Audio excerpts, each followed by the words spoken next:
Hi all இந்த வீடியோவில் நம்ம என்ன பார்க்க போகிறோம்னா ஆல்ரெடி நான் பிரின்சஸ் டைப்பில் எப்படி கட் பண்ணுறது அப்படின்னு சொல்லிட்டு வீடியோ போட்டிருக்கேன். பார்க்காதவங்க செக் பண்ணி பாருங்கள். இதில் நம்ம வந்து எப்படி ஸ்டிச் பண்ண போகிறோம்னு பார்க்க போகிறோம். ஃபஸ்ட்டு இதுக்கு ஃப்ரண்ட் நெக் வந்து ஸ்டிச் பண்ண போகிறோம். அதுக்கு நான் மெயின் கிளாத்லேயும் லைன் கிளாத்தும் சேர்ந்த மாதிரி இந்த மாதிரி பின் போட்டு எடுத்துகிட்டு ஸ்டிச் பண்ண ஸ்டார்ட் பண்ணுறேன். அதிகபட்சம் நம்ம வந்து ஸ்ட்ரைட் லைன்னா ஃபாஸ்ட்டாக ஸ்டிச் பண்ணிடலாம். அதுவே நம்ம இந்த மாதிரி லைன் வந்து கேவ் லைன் மாதிரி எடுத்துருக்கோம் அப்படிங்கிற பட்சத்தில் ஸ்லோவாகவே ஸ்டிச் பண்ணுங்கள். அப்படி பண்ணும்போது தான் நம்ம என்ன ஷேப்பில் ஸ்டிச் பண்ணுறோமோ அது வந்து ரொம்ப நீட்டாக கிடைக்கும். ஸ்டிச் பண்ணி முடித்ததும் இந்த மாதிரி நெக் போர்ஷனை கட் பண்ணி எடுத்துக்கோங்க.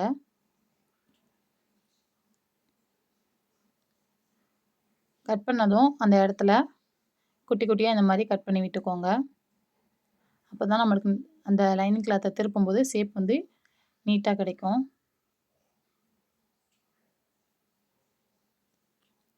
கட் பண்ண பிறகு எண்டில் இந்த மாதிரி ஒரு அடி போட்டு எடுத்துக்கோங்க. என்னுடைய சேனலை ஃபஸ்ட் டைம் பார்க்குறதா இருந்தால் சப்ஸ்கிரைப் பண்ணி வச்சுக்கோங்க. அதோட பெல் பட்டனையும் கிளிக் பண்ணி வச்சிங்கன்னா நான் அடுத்தடுத்து போடுற வீடியோ எல்லாமே உங்களுக்கு நோட்டிஃபிகேஷனாக வர ஆரம்பிக்கும். இது போல் ஸ்டிச் பண்ணதும் இந்த மாதிரி திருப்பி எடுத்துக்கோங்க.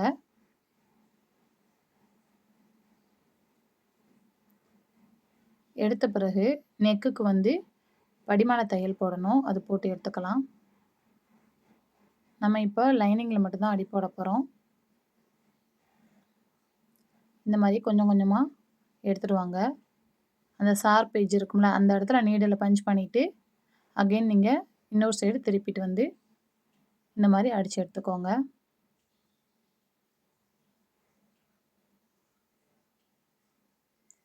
எதனால் நான் ஃபஸ்ட்டு எண்டில் அடிச்சுக்கிட்டேன்னா நம்ம ஃபஸ்ட்டே படிமான தையல் போட்டுட்டு அப்புறமாட்டி அடித்து திருப்பும்போது சுருக்கம் வர்றதுக்கு வாய்ப்பு இருக்குது.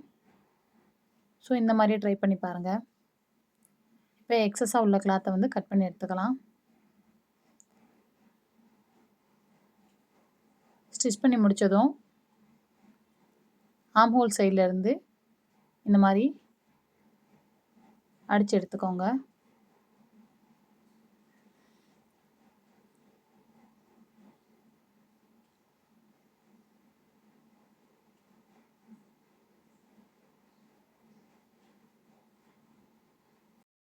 இது மாதிரி 2 சைடுமே அடித்து எடுத்த பிறகு எக்ஸஸாக உள்ள கிளாத் எல்லாத்தையும் கட் பண்ணி எடுத்துக்கலாம். என்னடா மெயின் கிளாத்தில் இவ்வளோ எக்ஸ்ட்ரா இருக்குது அப்படின்னு நினைக்க வேணாம். ஏன்னா நம்ம லைனிங் கிளாத்தை தான் பெர்ஃபெக்டாக கட் பண்ணி எடுக்கணும். மெயின் கிளாத் எப்படியுமே எக்ஸ்ட்ரா வரதான் செய்யும்.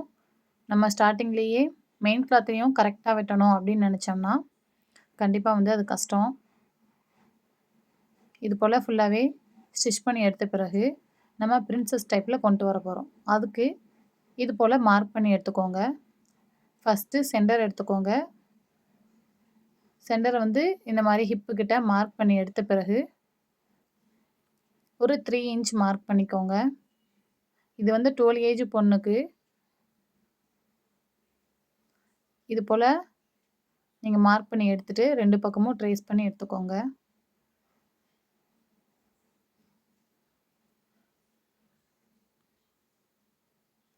பார்க்கும்போது அப்படியே பிரின்சஸ் டைப்லேயே நம்ம ப்ளவுஸ் ஸ்டிச் பண்ண மாதிரியே இருக்கும். இதுக்கு நம்ம ஸ்ட்ரைட்டாகவே டாட் மாதிரி பிடிக்காம சென்டரில் இந்த மாதிரி ஒரு அடி எடுத்த பிறகு 0.1 இன்ச்சு கிட்ட நீங்கள் எடுத்தாலே போதும். குட்டியாக அடிச்சுட்டே வாங்க. நிறைய கிளாத் வச்சு அடிக்கணும்னு அவசியம் இல்லை. நல்லா அந்த கேவ் லைன் வரும்போதுனா கரெக்டாக எடுத்து விட்டு நீங்கள் ஸ்டிச் பண்ணாதான் அது நீட்டாக கிடைக்கும். இல்லாட்டா ரொம்ப சுருக்கம் வர மாதிரி இருக்கும். எவ்வளோ சூப்பராக வந்திருக்கு பாருங்கள். இது மாதிரி அந்த பக்கமும் அடித்து எடுத்துக்கலாம். அடித்து எடுத்த பிறகு ஃபைனல் லுக் இது தான். இது நீங்கள் லெஹங்கா அந்த மாதிரினா ஸ்டிச் பண்ணும்போது இந்த டைப்பில் நீங்கள் ப்ளவுஸ் ஸ்டிச் பண்ணி போட்டிங்கன்னா ரொம்ப சூப்பராக இருக்கும். இப்போ எண்டில் இந்த மாதிரி ஒரு அடி போட்டு எடுத்துக்கலாம்.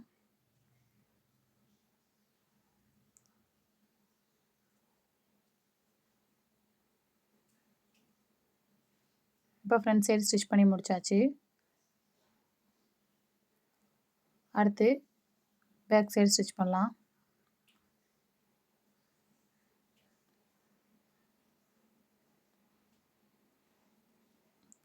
ஃபஸ்ட்டு நம்ம நெக் அடிச்சுக்கலாம்.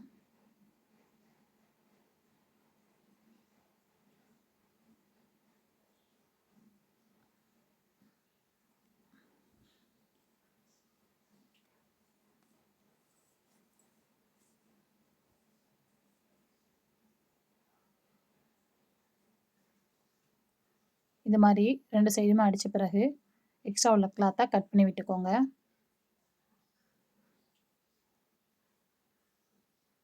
கட் பண்ண பிறகு எண்டில் ஒரு அடி போட்டு எடுத்துக்கோங்க.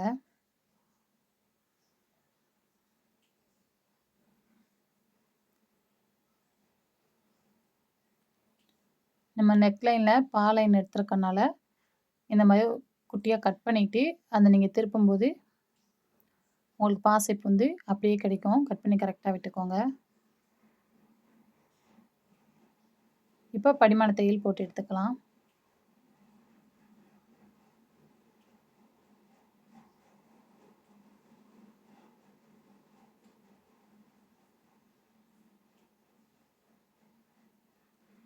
அதே மாதிரி எண்டுலேயும் ஒரு அடி போட்டு எடுத்துக்கோங்க.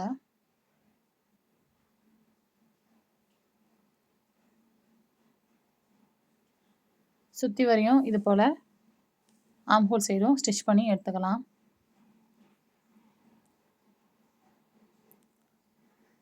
ஸ்டிச் பண்ணதும் எக்ஸ்ட்ரா உள்ள கிளாத் எல்லாம் கட் பண்ணி விட்டுக்கோங்க.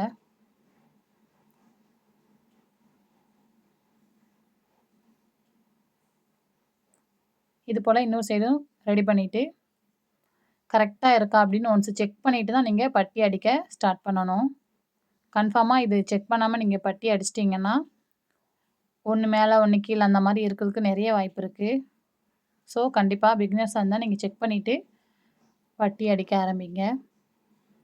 இதுக்கு நான் லைனிங் கிளாத்தும் மெயின் கிளாத்தும் எடுத்திருக்கேன். ஒரு சைடு நம்ம இந்த மாதிரி மேலேருந்து உள்ளே போகிற மாதிரி இருக்கும். இன்னொரு சைடு நம்ம வந்து கீழேருந்து மேலே எடுத்துகிட்டு வர மாதிரி இருக்கும். இப்போ நான் கீழேருந்து மேலே எடுத்துகிட்டு வந்திருக்கேன். இது வந்து கொக்கி மாட்டுற இது, ஓகேவா?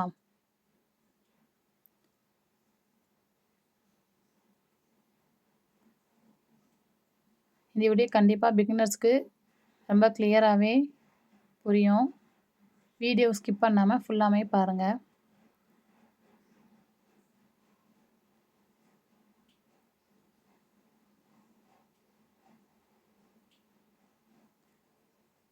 இது போல் ஃபுல்லாக அடிச்சுட்டு நம்ம அப்படியே விடக்கூடாது. எக்ஸ்ட்ரா ஒரு அடி பக்கத்தில் போட்டு எடுத்துக்கோங்க.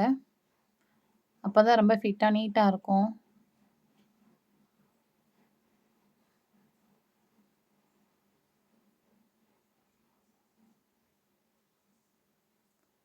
அதிகபட்சம் நான் முன்னாடி உள்ள வீடியோவிலே சொல்லியிருப்பேன்.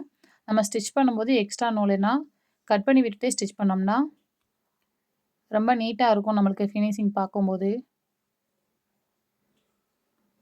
இது போல் இன்னொரு சைடும் லைனிங் கிளாத்தை வச்சு அடித்து திருப்பி எடுத்துக்கலாம்.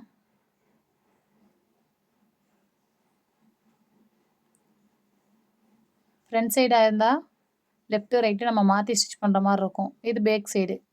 ஸோ அதுக்கு தக்கன நம்ம எந்த பக்கம் பட்டி அதாவது கொக்கி மாற்ற இது வைக்கணும், எந்த பக்கம் கொக்கி வைக்கிறது இருக்கணும் அப்படின்னு சொல்லிட்டு கவனமாக வைக்கணும். மாற்றி ஸ்டிச் பண்ணிடாதீங்க. இது போல் 2 சைடும் ஸ்டிச் பண்ணது பாருங்கள், ரொம்ப சூப்பராக வந்திருக்கு. எல்லாமே கரெக்டாக இருக்கா அப்படின்னு செக் பண்ணிவிட்டு ஷோல்டர் ஜாயின் பண்ணி எடுத்துக்கலாம். ஷோல்டர் ஜாயின் பண்ணும்போது கண்டிப்பாக 2 சைடும் ஈவனாக இருக்கா அப்படின்னு ஒன்ஸு செக் பண்ணிவிட்டு ஸ்டிச் பண்ணி எடுத்துக்கோங்க.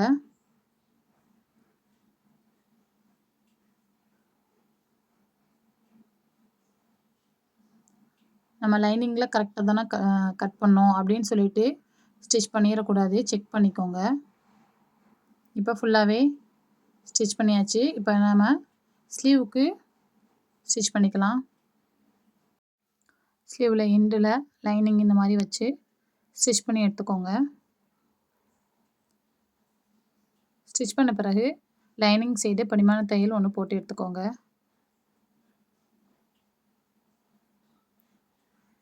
அப்புறம் சுத்தி வரைக்குமே மேலே அடிச்சு எடுத்துக்கோங்க.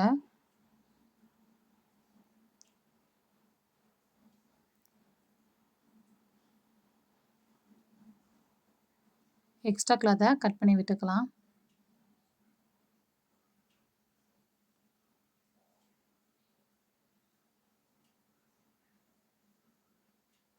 இப்போ நம்ம ப்ளவுஸோட ஸ்லீவை ஜாயின் பண்ணி எடுத்துக்கலாம்.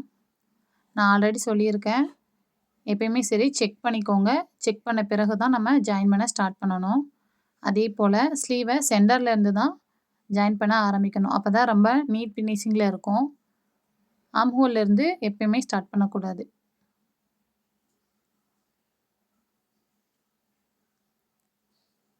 இது போல் ஸ்லீவ் அட்டாச் பண்ணிவிட்டு நம்ம சைட் ஜாயின் பண்ண போகிறோம். நீட்டாக வந்திருக்கு. 2 ஸ்லீவும் இது மாதிரி ஸ்டிச் பண்ணி எடுத்துக்கலாம். இப்போ சைட் ஜாயின் பண்ண போகிறோம். அதுக்கு ஃபஸ்ட்டு ஸ்லீவோட அளவு என்னன்னு சொல்லிட்டு மெஷர் பண்ணி மார்க் பண்ணிக்கலாம். 4.5 மார்க் பண்ணிவிட்டு அதே மாதிரி நம்ம செஸ்ட்டோட அளவு மார்பு சுற்றளவையும் மார்க் பண்ணி ஹிப்போட அளவு மார்க் பண்ணி எடுத்துக்கோங்க. அதிகபட்சம் நம்ம மெஷர் பண்ணி அடிக்கடி பார்க்கும்போது தான் ஃபினிஷிங் நல்லாயிருக்கும். நம்மளுக்கு நல்லா தெரியும் அப்படின்னு சொல்லிட்டு நம்ம ஸ்டிச் பண்ணக்கூடாது. செக் பண்ணி ஸ்டிச் பண்ணும்போது ஃபினிஷிங் வந்து ரொம்ப நீட்டாகவும் இருக்கும். நம்ம எந்த மிஸ்டேக் விட்டுருக்கோம் அப்படிங்கிற ஒரு பயம் இல்லாமல் ஸ்டிச் பண்ணி முடிக்கலாம். இப்போ ஃபுல்லாக ஸ்டிச் பண்ணிவிட்டு எக்ஸ்ட்ரா கிளாத்தை கட் பண்ணி விட்டுக்கலாம். இதை ஃபைனல் அவுட்லுக். ப்ளவுஸ் வந்து ரொம்ப நீட்டாக பெர்ஃபெக்டாக வந்திருக்கு. கண்டிப்பாக இந்த வீடியோ உங்களுக்கு பிடிச்சிருக்குன்னு நினைக்கிறேன். பிடிச்சிருந்தா லைக் அண்ட் ஷேர் பண்ணுங்கள். நெக்ஸ்ட் வீடியோவில் பார்க்கலாம். தேங்க்யூ.